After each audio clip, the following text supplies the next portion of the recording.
ప్రజాసేవ చేయడానికి రాజకీయాల్లోకి వస్తుంటారు. మరికొందరు డబ్బు సంపాదించుకోవడానికి వస్తారు. ఇంకొందరేమో కీర్తి వ్యామోహంతో రాజకీయాల్లోకి అడుగు పెడుతుంటారు.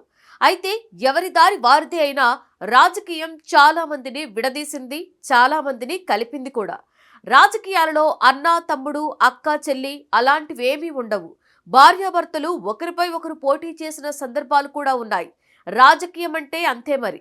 ఎవరు ఏ ఆశయంతో రాజకీయంలోకి వచ్చినా ఫైనల్ టార్గెట్ పదవి దక్కించుకోవడమే. అయితే పదవి రాకపోయినా, ప్రాధాన్యత దక్కకపోయినా వేరుకుంపటి పెట్టుకుంటూ ఉంటారు కొందరు నేతలు. ఇప్పుడు అదే జాబితాను చేరబోతున్నారట కల్వకుంట్ల కవిత. అసలు కవిత అసంతృప్తికి కారణాలేంటి? రాజకీయాలలో కొడుకులకేనా వారసత్వం? మరి కూతుళ్ల పరిస్థితి ఏమిటి? అసలు కవిత వేరే కుంపటి పెట్టే అవకాశాలు ఏ మేరకున్నాయి?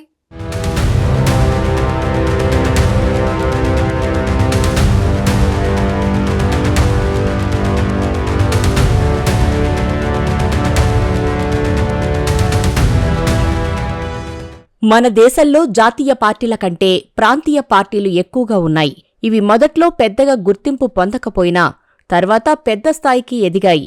కొన్ని రాష్ట్రాల్లో అయితే జాతీయ పార్టీలకు గట్టిగా పోటీ ఇచ్చి అధికారంలోకి కూడా వచ్చాయి. ఉదాహరణకి తమిళనాడులోని డీఎంకే, తెలంగాణలో బీఆర్ఎస్, ఏపీలో టీడీపీ, వైసీపీ ఇవన్నీ ప్రాంతీయ పార్టీలు. ప్రస్తుతం కూడా కొన్ని ప్రాంతీయ పార్టీలు కేంద్రంలోని ఎన్డీఏ కూటమికి మద్దతు ఇస్తున్నాయి. అందుకే నరేంద్ర మోదీ మూడోసారి ప్రధానమంత్రి అయ్యారు. కానీ ఈ పార్టీలో అధికారం కోసం అంతర్గత పోటీలు కూడా ఎక్కువగా ఉంటాయి. అప్పట్లో ఆంధ్రప్రదేశ్లో ఎన్టీఆర్ సీఎంగా ఉన్నప్పుడు అధికారం కోసం కలహాలు జరిగాయి. చంద్రబాబు ఆయనను తప్పించి ముఖ్యమంత్రి అయ్యారు. లక్ష్మీపార్వతి కూడా రాజకీయాల్లోకి వచ్చారు. ఇటీవలి కాలంలో జగన్ జైలులో ఉన్నప్పుడు షర్మిల పాదయాత్ర చేశారు. కానీ ఇప్పుడు వాళ్ళిద్దరి మధ్య సంబంధాలు లేవు. సంబంధాలు కూడా దూరమైనట్లే కనిపిస్తోంది. జగన్ పార్టీ ఓడిపోవడానికి షర్మిల పాత్ర ఉందని కొందరంటున్నారు. మొత్తానికి మన దేశంలో ప్రాంతీయ పార్టీలు పెద్ద ఎత్తుకు ఎదిగినా వాటిలో అంతర్గత కుమ్ములాటలు ఎక్కువగా జరుగుతున్నాయి.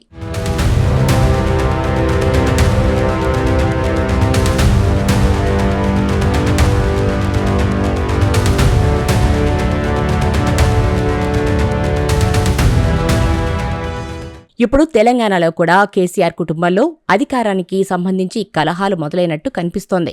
ముఖ్యంగా పార్టీలో జరుగుతున్న విషయాల గురించి బయటకు సమాచారం రావడం ఆశ్చర్యం కలిగిస్తుంది. కవిత పరిస్థితి చూస్తే ఆమె కూడా షర్మిలలా పార్టీకి వ్యతిరేకమయ్యే అవకాశం ఉందని రాజకీయ వర్గాల్లో చర్చ జరుగుతోంది. ఇప్పుడు ఈ పరిస్థితిని కేసీఆర్ ఎలా చక్కదిద్దుతారో పార్టీ శ్రేణులను ఉత్కంఠకు గురిచేస్తోంది.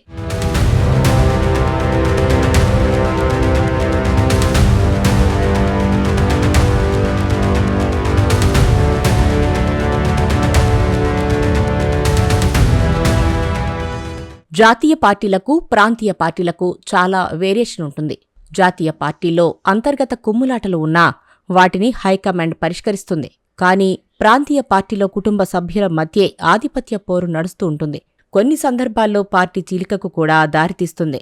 కుటుంబ సభ్యుల మధ్య విభేదాల వల్ల దేశంలో అనేక ప్రాంతీయ పార్టీలకు ఇబ్బందులు వచ్చాయి. ఈ గొడవల్ని ఇతర పార్టీలు తమకు అనుకూలంగా మార్చుకునే ప్రయత్నం చేస్తుంటాయి. మొత్తంగా చూస్తే కొన్ని ప్రముఖ రాజకీయ కుటుంబాల్లో అంతర్గత కలహాల వల్ల ఆయా పార్టీలు రాజకీయంగా తీవ్ర నష్టపోయిన ఘటనలు కూడా ఉన్నాయి. ఇప్పటికే షర్మిల చేసిన రచ్చ వలన వైసీపీకి భారీ దెబ్బ పడిందని, జగన్ గద్దె దిగిపోవడంలో షర్మిల పాత్ర కూడా ఒకటన్న విశ్లేషణలు ఉన్నాయి. తాజాగా బీఆర్ఎస్లో అలాంటి పరిస్థితులకు ఛాన్స్ ఉందా అన్న సంకేతాలు కనిపిస్తున్నాయి.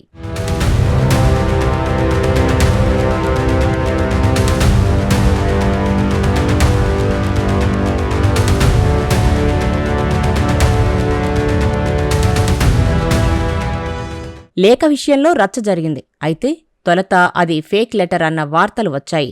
ఆ తర్వాత కవిత రియాక్ట్ అయ్యారు. ఆ లేఖ రాసింది తానే అన్నారు. అన్ని పార్టీల్లో అంతర్గతంగా కొన్ని ఇష్యూస్ ఉంటాయని వాటిని చక్కదిద్దుకునేందుకు తాను లేఖ రాసినట్లు వివరణ ఇచ్చారు కవిత. అసలు నిజంగా కవిత వేరు కుంపటి పెడతారా అంటే ఇప్పుడే అలాంటి పరిస్థితి ఉండకపోవచ్చునని విశ్లేషకులు చెబుతున్నారు. అయితే కవిత ఎందుకు అసంతృప్తితో ఉన్నారో, అది పరిష్కరించే దిశగా అధిష్టానం చర్యలు తీసుకోకపోతే భవిష్యత్తులో ఇబ్బందులు తప్పదని అంటున్నారు రాజకీయ పరిశీలకులు. 2025 మే 2న రాసిన లేఖ కవిత యుఎస్లో ఉన్న సమయంలో మీడియాకు లీక్ అయింది. కవిత లేఖలో కేసీఆర్ నాయకత్వ శైలి, బీజేపీపై మృదు స్వభావమైన వైఖరి, పార్టీ నాయకులకు అందుబాటు లేకపోవడం, సిల్వర్ జూబ్లీ సభలో తెలంగాణ ఉద్యమ నాయకులను పట్టించుకోకపోవడం వంటి అంశాలను నెగిటివ్గా ప్రస్తావించారు. ఈ ఆరోపణలు బీఆర్ఎస్ ఐక్యతను దెబ్బతీసి కాంగ్రెస్, బీజేపీలకు రాజకీయంగా ఉపయోగపడే అవకాశంగా ఉందని రాజకీయ పరిశీలకులు అంటున్నారు. అయితే కవిత అసంతృప్తికి ప్రధాన కారణం పార్టీలో ఆమెకు ప్రాధాన్యత దక్కకపోవడమే అనే ఆరోపణలు సైతం ఉన్నాయి. నిజానికి మన దేశంలో రాజకీయ వారసత్వం అనగానే కొడుకులకు మాత్రమే అన్నట్లుగా పరిస్థితులు కనిపిస్తాయి. కూతుళ్లకు పెద్దగా ప్రాధాన్యత దక్కదు. ఒకవేళ దక్కినా ఏదో మంత్రి పదవి వరకే వచ్చి ఆగిపోతుంది. సీఎం రేసులో మాత్రం కొడుకులే ఉంటారు. తమిళనాట కరుణానిధి వారసత్వంగా స్టాలిన్ తీసుకున్నారు. కనిమొలికి ఆ అవకాశం లేదు. అన్ని చోట్ల ఇలానే ఉంది పరిస్థితి. వైఎస్ రాజకీయ వారసత్వం జగన్ తీసుకున్నారు గాని షర్మిలకు దక్కలేదు. ఇప్పుడు తెలంగాణలో కేసీఆర్ తర్వాత కేటీఆరే అన్నది ప్రత్యేకించి చెప్పక్కర్లేదు. ఇంకోవైపు తనకు పార్టీలో ప్రాధాన్యత దక్కకపోవడం అన్న విషయంలో కూడా కవిత అసంతృప్తితో ఉన్నట్లు ప్రచారం జరుగుతోంది.